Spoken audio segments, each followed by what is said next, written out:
Success has a sound, and it's not what most folks think. It's not the applause of a crowd. It's not your voice telling everyone about what you're going to do. It's the quiet turning of pages late at night when others sleep. It's the soft tap of keys on your keyboard while the world is still dark. It's the sound of your shoes on the pavement, running that extra mile when no one's watching. That's the real sound of success. And most people never hear it because they're too busy talking. You know, I've noticed something interesting over the years.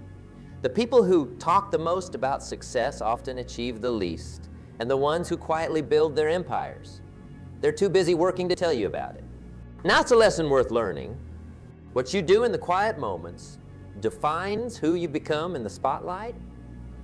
That's not just some nice saying. It's the fundamental truth about achievement that most people miss. They want the spotlight without the quiet moments. They want the harvest without planting any seeds. Let me tell you something that might change your life. Your success will speak so loudly that people won't need to hear you talk about it. But first you must become comfortable with the silence of daily discipline, that space where real growth happens. Most people can't stand silence. They fill every moment with noise, with talk, with promises about what they'll do someday. But you and I know someday is not a day of the week. It never shows up on any calendar. The question isn't what you say about your dreams. The question is what you're willing to do about them when no one's looking. That's where your future is decided, in those private moments of choice. Success isn't built on a stage. It's built in the workshop of your daily habits. And that workshop, it's usually pretty quiet. The greatest achievers I've met in my life share this one trait. They don't need to announce their intentions. They're too busy turning those intentions into results. You see, working in silence isn't about being secretive. It's about being so focused on your craft that talking about it becomes a distraction. It's about understanding that every minute spent talking about what you're going to do is a minute not spent doing it. Now, let's get practical about this concept. There's a reason why most people choose to talk instead of act. Talking is easy. Acting is hard. Talking provides immediate gratification. You say something, people nod, maybe they even praise your ambition. It feels good, but that feeling, it's fool's gold. It gives you the emotional reward of achievement without any of the actual achievement. Think about a garden. You don't stand over freshly planted seeds yelling, "Grow! I just planted you. Everyone come look at my future garden." No, you quietly water those seeds every day. You pull the weeds without complaint. You work with nature's timeline, not demanding immediate results. And then one day, without fanfare, the harvest arrives. And that harvest speaks for itself. Your life works the same way.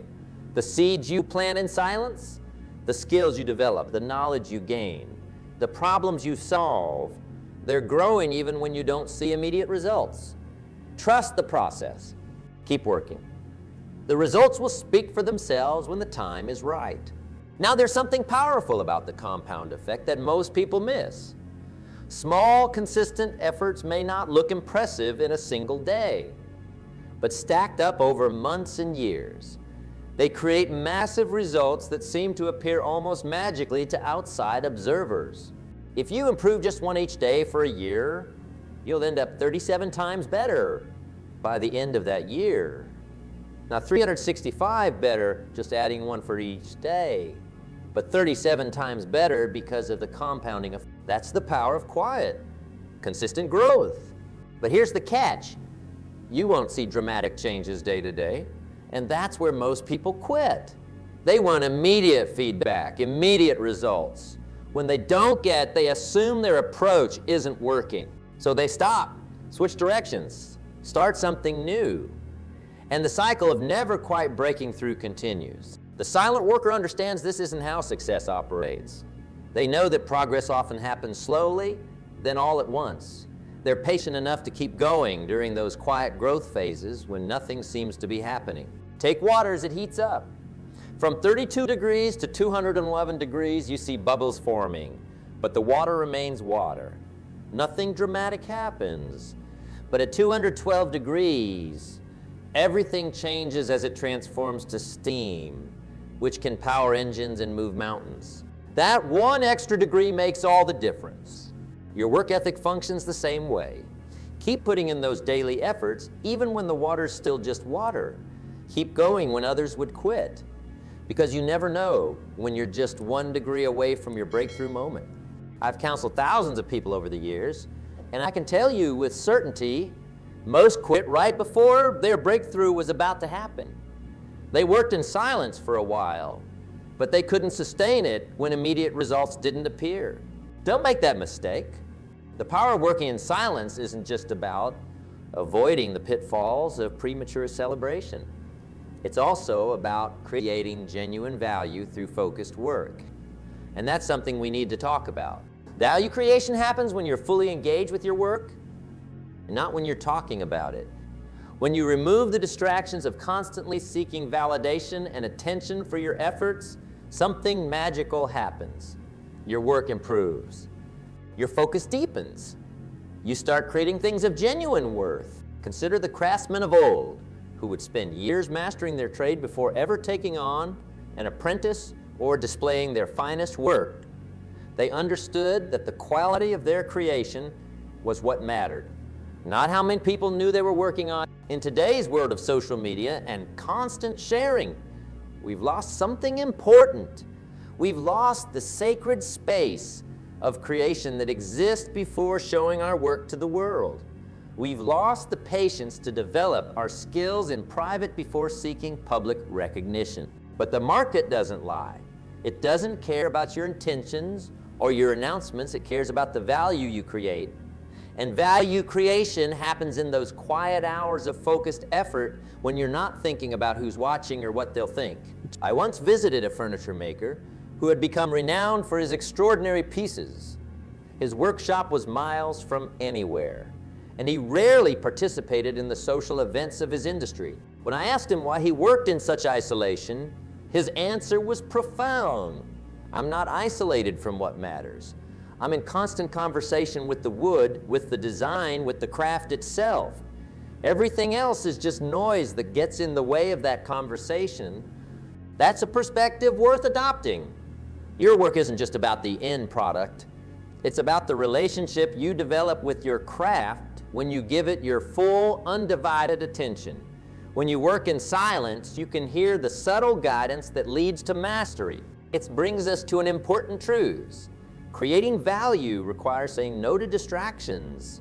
And one of the biggest distractions is the urge to talk about your work instead of doing it. Every time you resist the temptation to seek premature validation, you strengthen your ability to focus on what truly matters. The marketplace rewards results, not intentions. You can talk about customer service all day long, but if your customers don't feel served, your words mean nothing. You can announce your commitment to quality, but if your products fall apart, the market won't be fooled. Your success speaks through the value you create, not through your declarations about the value you plan to create someday. Now, between your goals and your results lies one critical factor: discipline. Not motivation, not inspiration, not even passion, but plain unsexy discipline. The ability to show up and do the work even when you don't feel like it. The willingness to honor your commitments to yourself, even when no one would know if you didn't. Discipline is the bridge that turns dreams into reality. And here's what most people don't understand about discipline. It works in silence. It's not flashy. It doesn't make for good social media posts. Got up at 5 a.m. again to work on my business plan, doesn't get as many likes as just signed $1 million deal. But that early morning discipline is what makes the deal possible in the first place. Great achievers throughout history have understood this fundamental truth. What you do when no one's watching determines what you achieve when everyone's watching. Private disciplines create public rewards. Consider any field of achievement: music, sports, business, art. The moments on stage or in the spotlight represent just a tiny fraction of the total time invested. The real work happens during the countless hours of practice, preparation, and persistence that no one ever sees. I've had the privilege of knowing Olympic athletes who trained for years for a performance that lasted minutes. I've worked with authors who spent a decade perfecting a book that people read in a week. I've advised entrepreneurs who worked 18-hour days for years before their overnight success. In every case, their public glory was built on a foundation of private discipline. Discipline has another interesting quality. It compounds over time. When you first start exercising discipline in an area of your life, it's hard. You feel the resistance, your old habits fight back. But with each act of discipline, you build momentum. What once required tremendous willpower eventually becomes your new normal. This is how extraordinary lives are built, not through occasional heroic efforts, but through daily disciplines maintained over time. Not through loudly declaring your intentions, but through quietly fulfilling them day after day. Most people overestimate what they can accomplish in a day and underestimate what they can accomplish in a decade of disciplined effort. They want the shortcuts, the hacks, the quick fixes. But true success doesn't work that way. It's built through thousands of small, correct decisions stacked one on top of another. And here's something else about discipline. It functions best in silence. The moment you start talking about how disciplined you are, something shifts. You start performing for an audience rather than pursuing excellence for its own sake. You become attached to others' perception of your discipline rather than the results it produces. The truly disciplined don't need to announce their discipline. They let the results speak for themselves. They understand that discipline isn't a virtue to be displayed.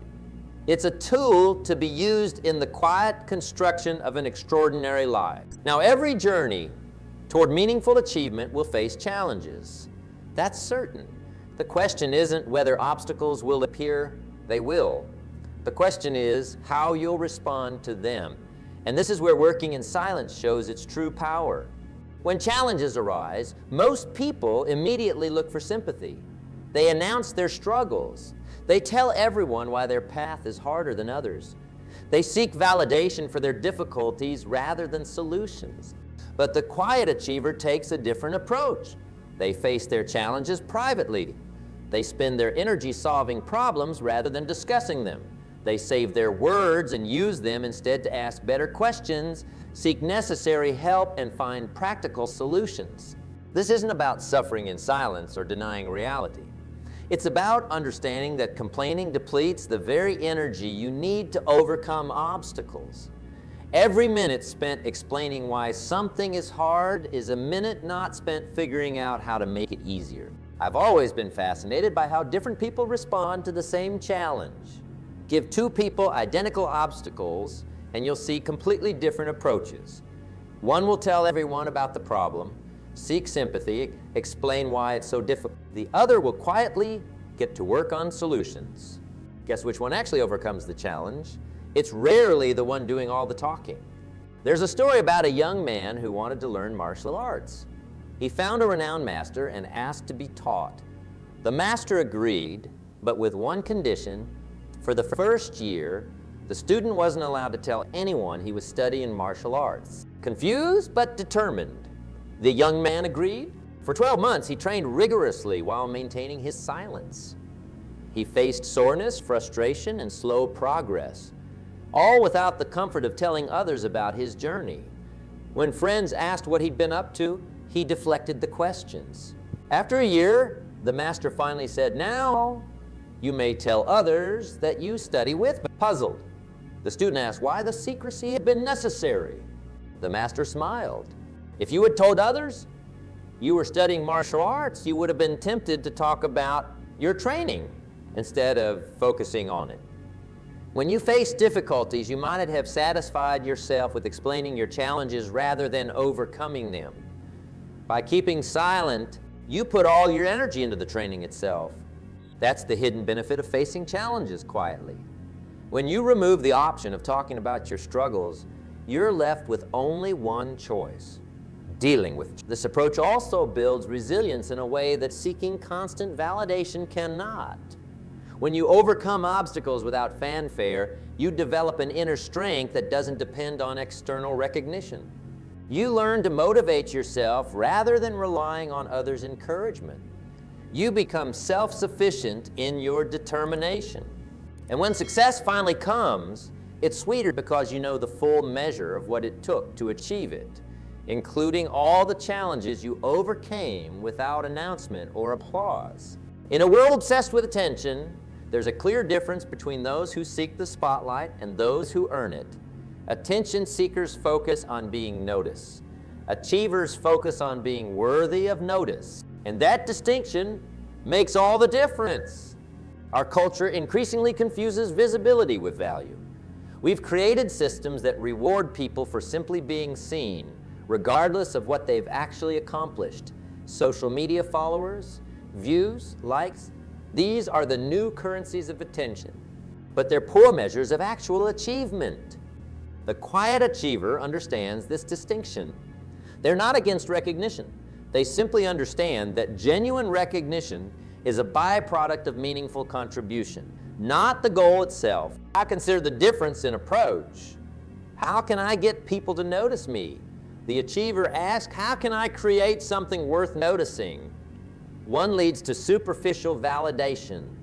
The other leads to substantive accomplishment. I've watched countless promising careers stall because people became more interested in being known for their work than in improving the quality of that work. They started believing their own publicity before they'd actually earned it. They became personalities before they became professionals. The tragedy is that their hunger for premature recognition often prevented them from doing the quiet work that would have naturally attracted the recognition they wanted. They chose the shortcut of attention over the longer path of achievement, and ultimately received neither lasting attention nor meaningful achievement. True success follows a different pattern. First, you focus entirely on your work, improving your skills, solving problems, creating value. You care more about the quality of what you produce than who knows you produced it. Then, as the quality of your work increases, recognition follows naturally. Not because you chased it, but because quality demands attention eventually. This patient approach requires trust that good work gets noticed in time. Trust that meaningful contribution creates its own spotlight. That trust isn't always easy to maintain, especially in a world of overnight sensations and viral fame. But it's the only path to recognition that doesn't fade as quickly as it appeared. I remember talking with a songwriter who spent 10 years writing music before anyone knew his name. While others were busy promoting themselves on every platform, he focused on his craft. I figured I had a choice. He told me, I could spend my energy trying to get people interested in mediocre songs, or I could spend that same energy writing songs so good that people couldn't ignore them. I chose the second path. Today, his music is known worldwide. The quality of his work created an attention that no amount of self-promotion could have generated. That's the irony of working in silence and letting success speak for itself. By focusing on your work rather than who's watching it, you actually create something worth watching. By caring more about quality than applause, you eventually receive more genuine applause than those who sought it directly. The choice is yours. Chase attention or attract it. One path leads to momentary visibility. The other leads to lasting impact. One puts the spotlight on you. The other puts the spotlight on your contribution. Choose wisely. This philosophy of quiet achievement isn't just about external results.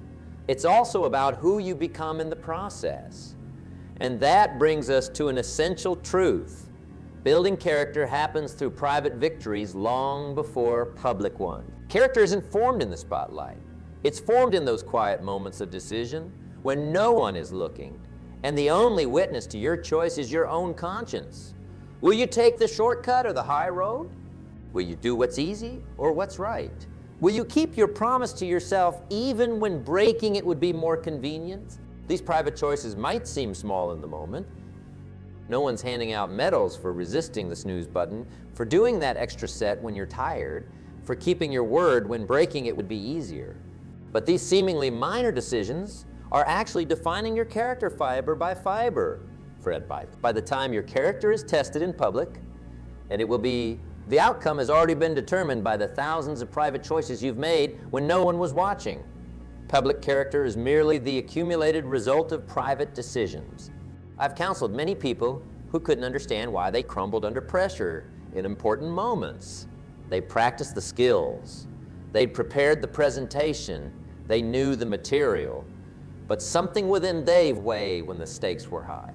What they didn't realize was that character isn't built during the big moments.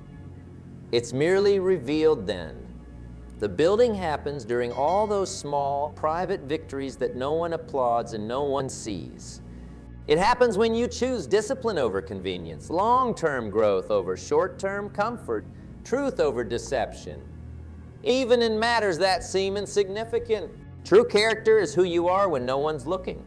And who you are when no one's looking eventually becomes who you are when everyone's looking.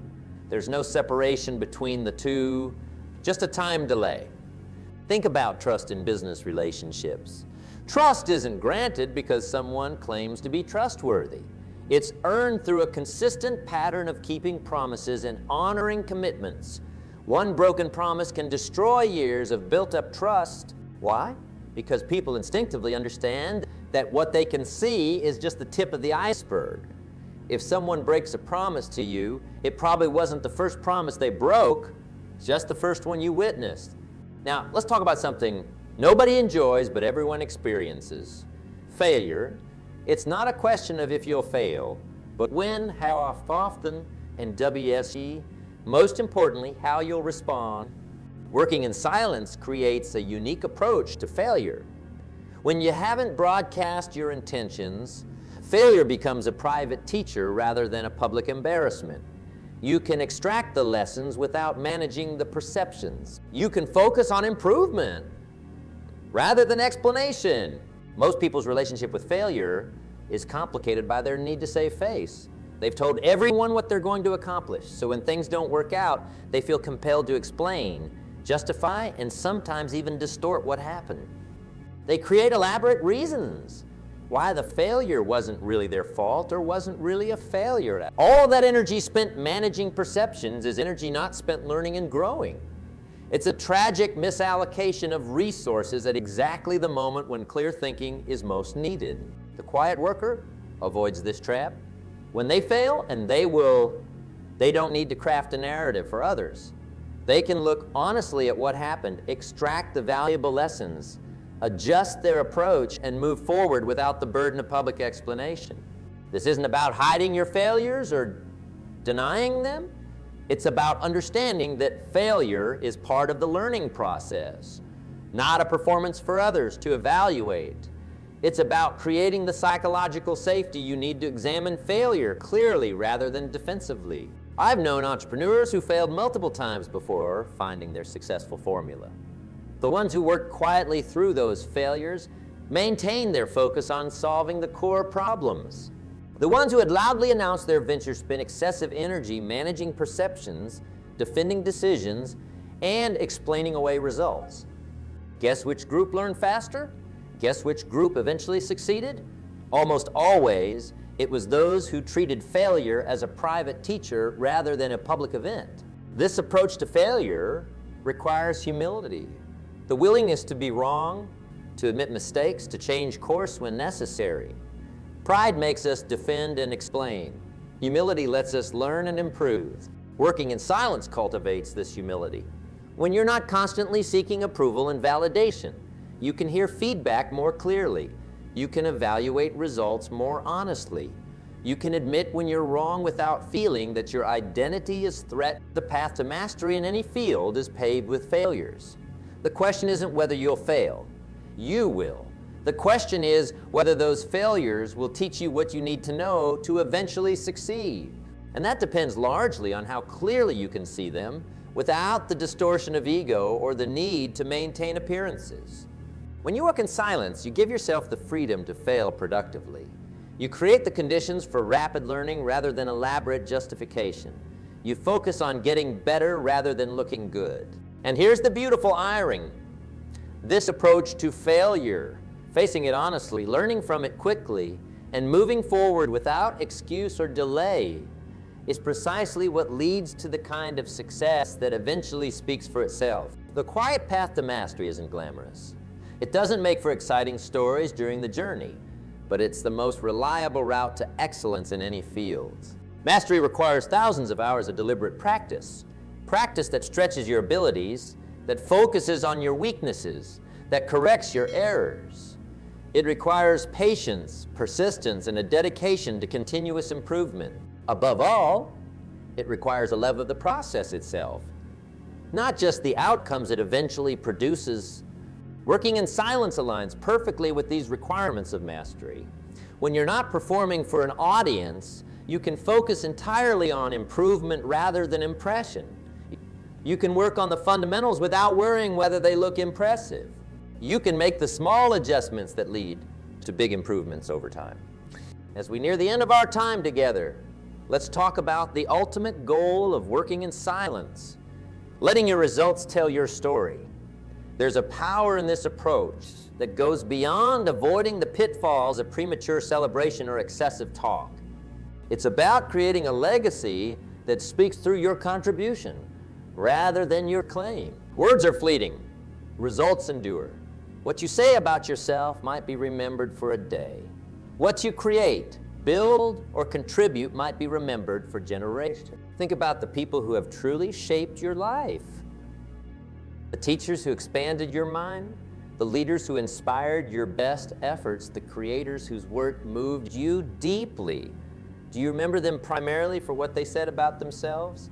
Or do you remember them for what they actually did, created, or contributed? Almost always, it's the latter. Their impact on you came through their work, not their words about their work. That's the kind of legacy worth building, one that speaks through results rather than announcements. One that influences others through contribution rather than proclamation. I know a man who transformed his industry without ever writing a book about it, without speaking at conferences, without building a personal brand. He simply solved problems that others couldn't solve. He created solutions of such obvious value that people sought them out. He improved his field through direct contribution rather than commentary about contribution. Today, his methods are taught in universities. His approaches have become industry standards. His influence extends far beyond those who know his name. Why? Because he let his results speak for him, and results speak a universal language that transcends personality, promotion, or platform. That's the power of letting your success speak for itself. It creates an influence based on substance rather than style, on contribution rather than charisma, on results rather than rhetoric. This doesn't mean you should never speak about your work or share your knowledge. Communication has its place. Teaching others what you've learned can multiply your impact. But there's a world of difference between speaking from a foundation of demonstrated results and speaking instead of creating those results. When your words are backed by a record of achievement, they carry a weight that no amount of clever phrasing can match. When you've actually done what you're talking about, your words have an authenticity that resonates at a deeper level. That's what's back to the principle we started with. Work in silence, let success speak. There's a natural order here that many try to reverse. They want their words to create their success rather than their success authorizing their words. But the most influential voices have always been those that earned the right to be heard through their contributions first. They worked, then they spoke. They achieved, then they explained. They built, then they taught. And because of that sequence, people listened. As you move forward from here, you face a fundamental choice in how you'll approach your goals and ambitions. Will you talk about what you're going to do, or will you simply do it? Will you seek attention, or will you seek achievement? Will you focus on being noticed, or will you focus on being worthy of notice? The path of working in silence isn't the easiest one. It lacks the immediate gratification of public declaration. It requires faith in a process that unfolds gradually rather than instantly. It demands the patience to build foundations but it's the path that leads to lasting impact rather than fleeting attention. It's the path that builds genuine achievement rather than the appearance of achievement. It's the path that creates a legacy based on contribution rather than commentary. Every day, you have opportunities to choose this path. Every time you feel the urge to talk about what you're going to do, you can choose instead to simply do it Every time you're tempted to seek validation for your intentions, you can choose instead to seek progress towards your goals. Every time you want to explain how hard you're working, you can choose instead to let your results do the explaining. These choices might seem small in the moment, but accumulated over time, they lead to dramatically different outcomes. They determine whether you become someone known for what you say or someone known for what you accomplish. The world is full of talkers. It needs more doers. It has plenty of announcements, but too few achievements. It has countless declarations of intent, but not enough demonstrations of impact. Be different. Choose the quiet path of meaningful contribution over the noisy path of constant declaration. Choose to build something worth talking about, rather than talking about what you might someday build. Work in silence. Let your success speak. When it does, it will say more than your words ever could.